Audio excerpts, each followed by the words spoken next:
Okay, whether it's exercise, Ozempic, my favorite thing that's out there that I'm dying to try. Anyway, or a variety of other strategies. Losing weight, it's not that easy. If you're trying to have a healthy diet, you have to consider more than just what you eat. Celebrity nutritionist Keri Glassman wants to help people make healthier choices and not fall into the easy traps that slow down your progress, particularly when you're trying to lose weight. Keri joins us here. Good to meet you. Nice to see you. Good morning. Let's get right into this, and I want to start with yesterday.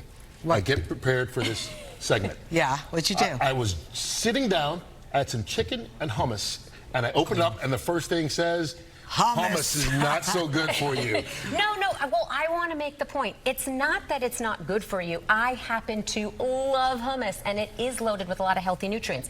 It's just if the goal is weight loss, it can work against you, because very often these foods that we think of as healthy, we overdo. And hummus is one of those. So I see, so eating like something like this, not good, the whole thing? Eating that whole thing, with because the pita hummus bread has good nutrients, but it doesn't have that. It has some fiber and protein, but not so much, so you end up eating so much of it. 2 tablespoons can be 90 calories. I'm not a calorie counter, but it's very easy to eat that whole thing and scrape the container clean. Is the hummus bad, or what you use to dip well, in it? neither of them are necessarily bad. Or it's the just challenge, that you can just overdo it. And yes, you can easily overdo the pita bread and easily overdo the hummus. If you're the type of person that can portion it and have it with veggies, great, but many people can't, which is why I often recommend something that's going to satisfy you more with more Give protein. us an alternative, like a cottage cheese dip here, which I've made. Cheese dip. I know. Well, I'm telling you, you can make it nice and delicious. What are you putting in that? I add a little bit of horseradish, a little bit of green onion, and it's so satisfying. Less calories, more protein, 12 grams of protein in half a cup, and then add the vegetables for more fiber and water volume.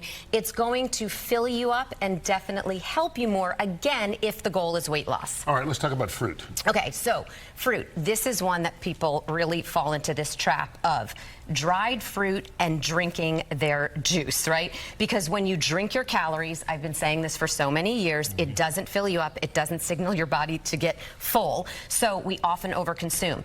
If you're drinking your orange juice, you might end up consuming the amount of calories in 3 to 5 oranges. Wow. Same thing with the dried fruit. You could have 5 pieces of dried fruit or 15 versus having a 1 piece of fruit. So I'd much prefer you to have an orange with the water volume, the fiber volume, and have it with the glass of water. An orange is good when you get a good orange. Now, I have to say, I'm like always on the run, and sometimes I eat a granola bar. Yes. I love granola bars. Aren't they healthy? So some bars are better than others. Yeah. I love nuts and seeds. Granola bars have those nice nuts and seeds. Yeah. But I don't love them when they're loaded with sugar and unhealthy oils. So you really have to be careful and read the labels. Otherwise, they're really just a glorified candy bar. You've probably heard people say that before. What I'd prefer you to do is have a piece of fruit, like over here, or an orange or an apple, and a portion of nuts, because then you're getting all of those good nutrients in the nuts. If this is difficult for you to portion, I always say put it in a little bag, pre-portion them. Yeah, how many nuts? How many nuts? That people always ask that question. 10, 20, 30? Again, it's going to depend on the person, but I always say about 15 with a piece of fruit. You're going to get that little bit of protein, healthy fat, the fiber and water volume, again, from the apple. It's going to be much more satisfying and a much healthier option than the granola bar. Is there a big difference in the type of nuts, or all nuts are fairly equal? All nuts are fairly equal. I mean, they all have different nutrients that have different benefits. I happen to love walnuts, and pecans are loaded with antioxidants. Okay, one of the things that intrigues me, plant-based milk. Okay. I'm an oat milk guy. Okay. And so a lot of people think oat milk, almond milk, soy, whatever is better for you than whole milk. But why do you have oat milk? Well, because I only use just a little bit in coffee. Okay. And I've never liked whole milk. Even as a kid, so you've never liked whole milk. Yes. Okay. That's the truth. Okay. So usually what ends up happening here, yogurt and milk alternatives, what happens is people often think they're making a better choice, and they end up having a milk alternative that's just loaded with sugar. So if you're having it because of a health reason or an allergy or an intolerance, then you want to look for unsweetened milk alternatives. And when it comes to yogurt, very often that fruited yogurt, you think you're making a better choice than a candy bar, can have just as much sugar as a candy bar. It's a better choice. You're getting some calcium and protein, but better to have the plain yogurt and add some fruit to it. Add some of those berries to it. Okay.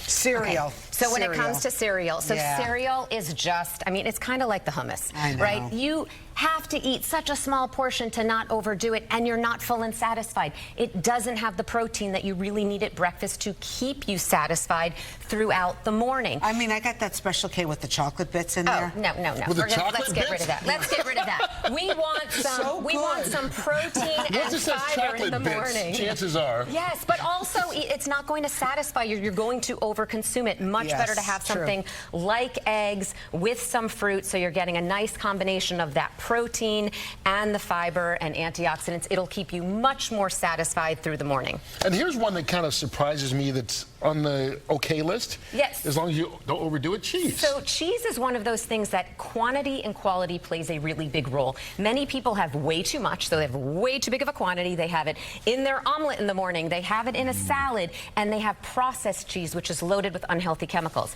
If you have a little bit of high quality cheese, it's a fermented food. It even has health benefits, protein, calcium. It even has something called C15, which is a newly discovered fatty acid that has health benefits and helps prevent cellular aging. So it does have health benefits. You really have to choose a high quality and use it sparingly. Is it good to have it with wine? Well, that's a whole other conversation. And don't bring up the pasta. Exactly. That's a whole other conversation. Yes, we won't talk about pasta. Okay, Keri, how can people find you? You can find me on Instagram at Keri Glassman or nutritiouslife.com. Beautiful. Thank you. Thanks for the lesson. We appreciate it. Yeah.